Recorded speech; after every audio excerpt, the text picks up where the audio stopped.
अस्सलाम वालेकुम, मेरा नाम है इरम हसन और आप मेरा यूट्यूब चैनल देख रहे हैं इरम हसन व्लॉग। अच्छा जी, रमज़ान करीब करीब है और बस सफाइयों पे सब लगे हुए हैं क्योंकि रमज़ान में तो फिर आपको पता है डीप क्लीनिंग नहीं हो सकती। तो मैंने आज अपनी अलमारियों का और इस कमरे का काम जो है वो ख़त्म करना था और आपको साथ साथ पता है मेरे घर की रेनोवेशन भी हो रही है। तो बस वो आपको पता है जिस घर में बजरी रेत और सीमेंट आ जाए उस घर में तो गंद ख़त्म ही नहीं होता। लेकिन फिर भी मैंने सोचा, दिल बहुत ज़्यादा तंग हो रहा था, फिर भी मैंने सोचा कि चलो एक एक कमरा करके कर लेती हूँ।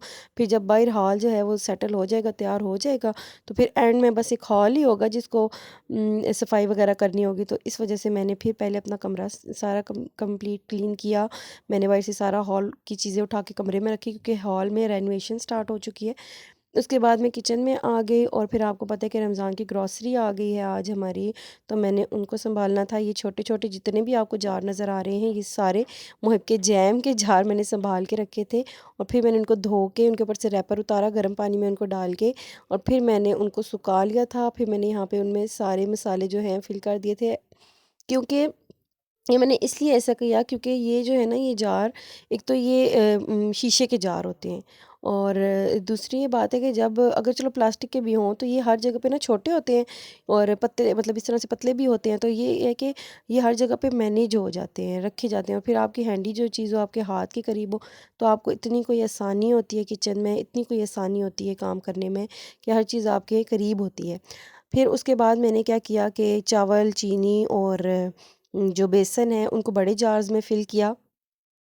इस तरह से अगर हम चावल, चीनी और बेसन को भी अपने बड़े जार्स में फ़िल करके रख लेते हैं, तो ऐसा होता है कि फिर हमें ये चीज़ें लेने के लिए अपने किचन से बाहर नहीं जाना पड़ता, क्योंकि आपको पता है स्टॉक तो हम फिर कहीं और ही रखते हैं अपना सारा। वैसे कुछ लोग किचन में भी रख लेते हैं, लेकिन मैं किचन में नहीं रखती हूँ क्योंकि मुझे ऐसा लगता है कि किचन में उनमें कीड़ा जल्दी पड़ जाता है। उसके बाद फिर मैंने अपने जो चने और लोबिया था, उनको मैंने बॉयल किया और इस तरह से मैंने पैकेट मँगवाए थे। तो मैंने क्या किया कि उनको पैकेट बनाकर फ्रीज़ कर लिया, ताकि रमज़ान में जब मुझे चने मतलब ज़ाहिर-सी बात है, आपको पता है चाट तो हर ही घर में बनती है। तो रमज़ान में जब मुझे ये चने बॉयल करने पड़े, तो क्या हो कि ये उबले हुए हों और फिर मैं जल्दी से बस निकाल के, मेरा इतना टाइम ना, और जो मेरा टाइम बचे हुए मैं अपनी इबादत में आराम से गुज़ार लूँ। फिर आपको पता है कि आजकल जो है इतना ज़्यादा लोड है वर्क का कि मेरे स्कूल में पेपर्स भी हो रहे हैं और मेरे घर में भी रेनोवेशन हो रही है। तो इस तरह की जो जब मैं काम एक दफ़ा थक जाती हूँ, मतलब एक दफ़ा, मतलब दिल लगा के इंसान को, थकावट तो एक ही दिन की होती है, फिर वो इंसान आगे है कि 15-20 दिन बहुत आराम से गुजर जाते हैं।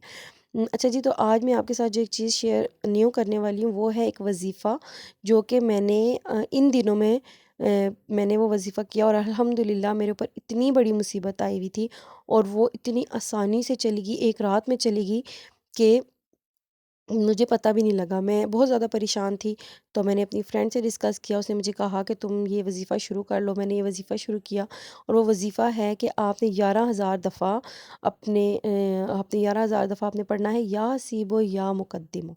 तो ये 11,000 दफ़ा, आप यकीन माने कि अभी मेरा 11,000 दफ़ा मुकम्मल नहीं हुआ था और मेरा मसला हल हो गया। बस मैंने ये किया था कि दिल में मैंने इस चीज़ को रख लिया था कि मैं अल्लाह पाक की अगर कलाम पढ़ रही हूँ तो इसके सदक़े ही मेरा कोई ना कोई हल निकल आएगा। तो जी, ये बहुत एक, मतलब मुझे ये एक लगा कि इस चीज़ से अगर मुझे फ़ायदा हुआ है तो मुझे आपको भी बताना चाहिए, तो इसलिए मैंने आपको कहा कि मैं अपनी यूट्यूब फैमिली से इसको लाज़मी शेयर करूँगी। तो आप लोग भी इसको ज़रूर आज़मा कर देखिएगा। अच्छा जी, किचन की सफाई-सुथराई तो इंसान की हर दिन ही होती है, लेकिन जो रूम्स की होती है ना, वो आप यकीन मानिए कि महीने में 1 दफ़ा डीप क्लीनिंग होती है, लेकिन इंसान को इतना थका देती है कि इंसान बहुत ज़्यादा जो है ना वो थक जाता है। तो जी बस ऐसे ही ज़िंदगी चल रही है, यही एक छोटा-सा व्लॉग था और इस तरह फिर मैंने आलूओं को भी जो है वो आलू भी लेके आई थी, तो आपको पता है मिट्टी से भरे हुए होते हैं, फिर मैंने आलू धो के उनको सुखा लिया। इस तरह ही फिर मैंने जो खजूर थी उनको भी सुखा लिया और फिर मैंने उनके भी पैकेट और आलूओं को उनकी जगह भी शिफ्ट कर दिया और खजूर को भी मैंने जो है वो रख दिया था। साथ ही साथ फिर मैंने हांडी वगैरह बना ली थी, क्योंकि आपको पता है खाना-पीना तो साथ ही चलता है। ये बहुत मज़े की डिश है, ये मेरी अम्मी की रेसिपी है, मैं आपके साथ ज़रूर शेयर करूँगी। और बस यही एक छोटा-सा व्लॉग है, उम्मीद करती हूँ कि आपको पसंद आया होगा। अगर पसंद आया तो काइंडली लाइक कर दें, कमेंट कर दें, शेयर कर दें और सब्स